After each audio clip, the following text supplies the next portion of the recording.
ایک گاؤں میں علی نام کا ایک نیک انسان رہتا تھا۔ وہ ایک معمولی کسان تھا، مگر اس کی دیانتداری، عاجزی اور دوسروں کی مدد کرنے کی عادت نے اسے گاؤں کے ہر شخص کا محبوب بنا دیا تھا۔ علی کی زندگی کا مقصد صرف ایک تھا، اللہ کی رضا حاصل کرنا۔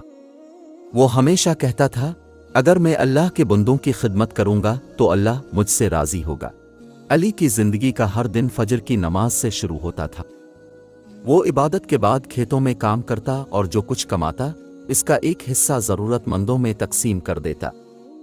گاؤں میں کوئی بھی مسئلہ ہوتا، علی سب سے پہلے وہاں پہنچتا۔ وہ بیماروں کی تیمارداری کرتا، غریبوں کے لیے کھانے کا بندوبست کرتا اور یتیم بچوں کے لیے کپڑوں کا انتظام کرتا۔ ایک دن گاؤں میں قحط آ گیا۔ کھیت سوکھ گئے اور لوگوں کے پاس کھانے کو کچھ نہ رہا۔ گاؤں والے مایوسی میں مبتلا ہو گئے، مگر علی نے اپنی بچت نکالی اور گاؤں کے لوگوں کے لیے کھانے کا انتظام کیا۔ وہ دن رات لوگوں کی مدد میں لگا رہا اور خود کی ضروریات کو بھول گیا۔ جب لوگوں نے علی سے کہا کہ وہ اپنے بارے میں بھی سوچے، تو علی نے کہا، میری فکر اللہ کرے گا۔ اگر میں اس کے بندوں کی مدد نہیں کروں گا تو اس کی رضا کیسے حاصل کروں گا؟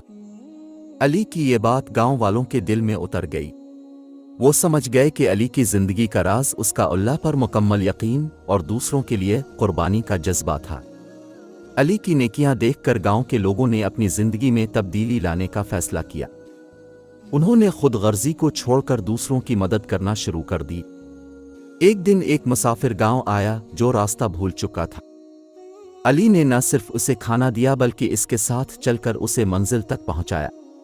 مسافر نے علی سے کہا، تم جیسا انسان میں نے پہلے کبھی نہیں دیکھا۔ تمہاری نیکیوں کی مثال نہیں ملتی۔ علی نے عاجزی سے جواب دیا، یہ سب اللہ کا کرم ہے، میں کچھ بھی نہیں ہوں۔ علی کی یہ عاجزی اور سخاوت اسے دوسروں سے ممتاز کرتی تھی۔ وہ کبھی اپنی نیکیوں کا دکھاوا نہیں کرتا تھا۔ اس کا ماننا تھا کہ حقیقی بدلہ صرف اللہ کے پاس ہے۔ اس کے اسی رویے کی وجہ سے لوگ اسے عزت دیتے اور اس کی باتوں پر عمل کرتے تھے۔ علی کے عمل نے گاؤں کے نوجوانوں کو بھی متاثر کیا اور وہ علی کے نقش قدم پر چلنے لگے۔ رات کے وقت علی اللہ کے حضور گڑ گڑا کر دعا کرتا تھا۔ وہ اپنے گناہوں کی معافی مانگتا اور اللہ سے اپنی نیکیوں کو قبول کرنے کی التجا کرتا۔ اس کے دل میں ہمیشہ یہ خواہش رہتی تھی کہ اس کی زندگی اللہ کی رضا کے لیے وقف ہو۔ علی کی نیکیاں اور قربانیاں گاؤں والوں کے لیے ایک مثال بن گئیں۔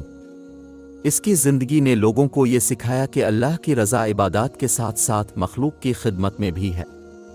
علی نے اپنے عمل سے یہ ثابت کیا کہ نیک بندہ وہی ہوتا ہے جو اپنی زندگی اللہ کی راہ میں قربان کر دے۔ آخرکار، علی کی محنت اور نیک نیتی نے اسے نہ صرف دنیا میں عزت بخشی بلکہ اللہ کی رحمت کے دروازے بھی اس کے لیے کھول دیے۔ وہ گاؤں والوں کے لیے ایک مشعل راہ بن گیا اور اس کی زندگی ایک یادگار سبق بن کر رہ گئی۔